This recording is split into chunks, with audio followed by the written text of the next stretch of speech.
how do the Winnipeg Jets trade Patrik Laine and get better? They don't. So then why do it? Like, how is it possible that you cannot repair this relationship? How is that possible? No. What could have happened that you cannot repair? Because here's the thing. We all know the Teemu Selanne comparison is coming.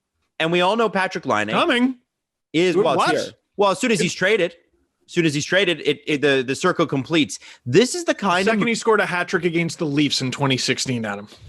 Yeah. that's when the comparison happened. But what I'm saying is that, like, him leaving town, right? This is a legitimate star. I know Mark Scheifele is a star as well. I know Blake Wheeler's a very good hockey player. I know they've got, Connor Buck won the Vezina. He's a great goalie. Deserved the heart, in my opinion. But I have to tell you, I just don't see if you're getting because they were the rumor is, and I was watching a video on TSN with it was Pierre LeBrun, and he was talking about the Flyers are sort of interested, and does it take Myers or Sandheim and a package built around them?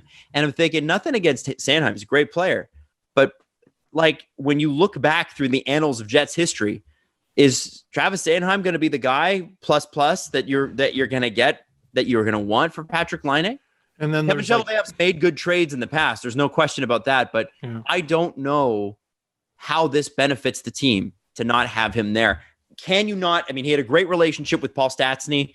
The last time Stastny was in town, can they not try to make that work for the first 20 games first, and then maybe deal him at the trade deadline if they have to?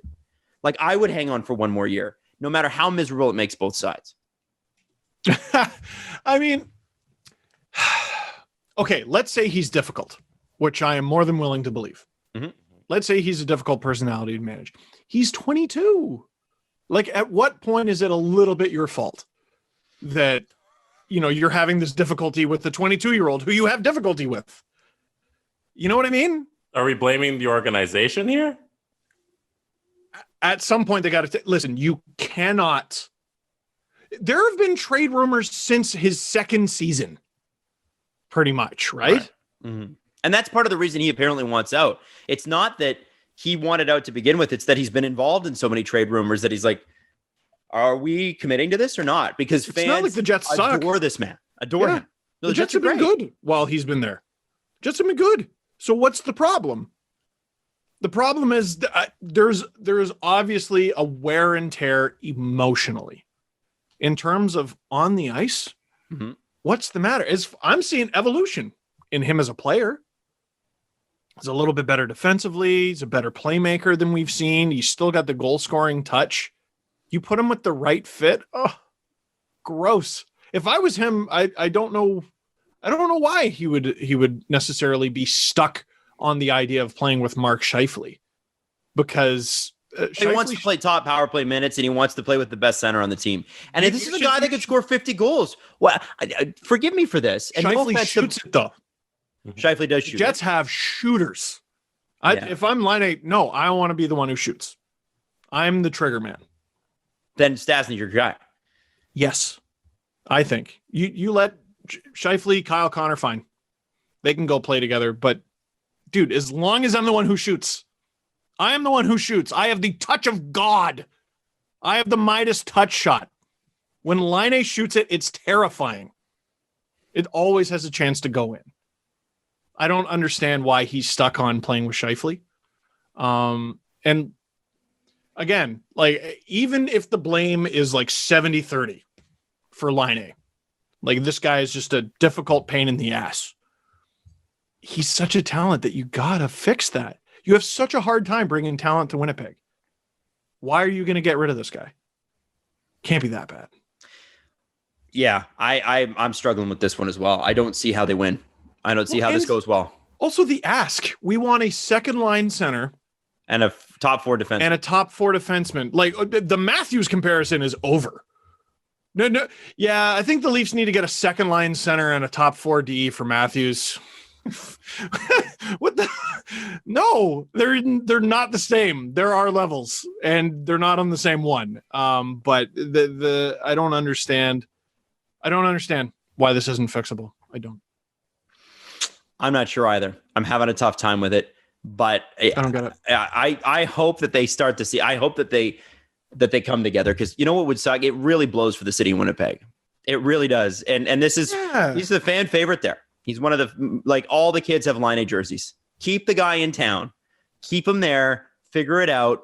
Make it work. Because you can, in the case of the Leafs, you can have 2 top lines. People forget, Mitch Marner had close to 100 points and Matthews had close to 50 goals. Had he not been injured, he would have a couple of seasons ago played on different lines. Well, and they wanted to play together forever. Yeah, and Babs wouldn't let him. And to Babs' credit, almost, hey man, I want to play with this guy. Yeah, well, no. And that was the end of it. You know what I mean? Okay, well, yeah, maybe power play, I guess. Because I think it's a good idea, not because you do. So Laine should not be calling the shots. I agree with that, but that's not. I just feel like that's not a deal breaker on his part. I don't understand why playing with Scheifele would be a deal breaker. There's something. Well, I think it comes down to ice time and who's feeding him the puck. And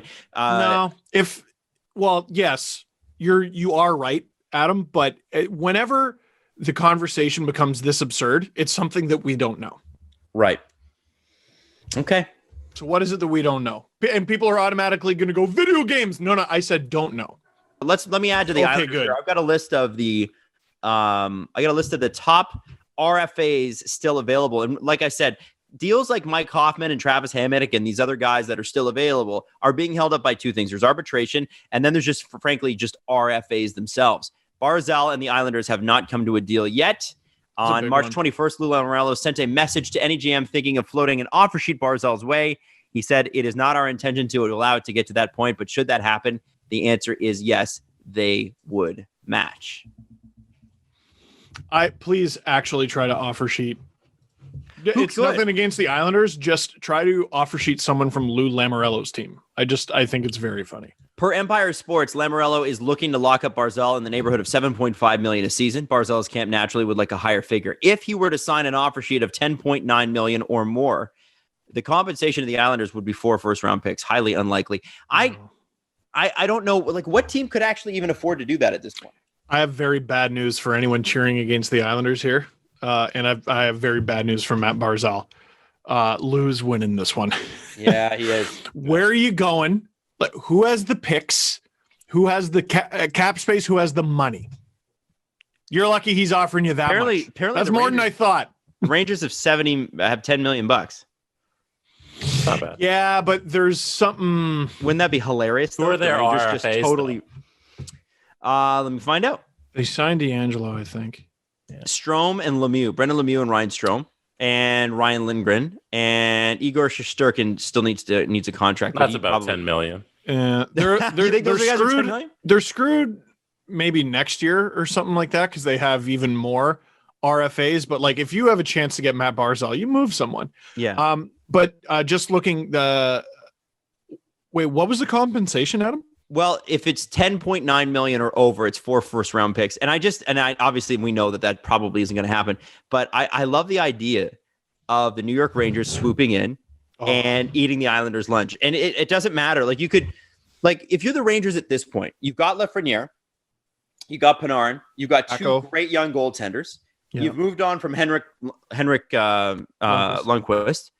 Why wouldn't you? Why not?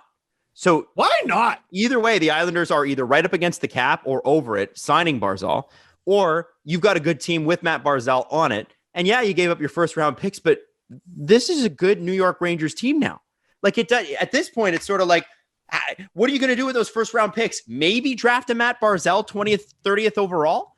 This is a New York Rangers team that over the next 4 years is going to be in the playoffs every year. This is how good this team is. How are you going to get another shot at a Mat Barzal?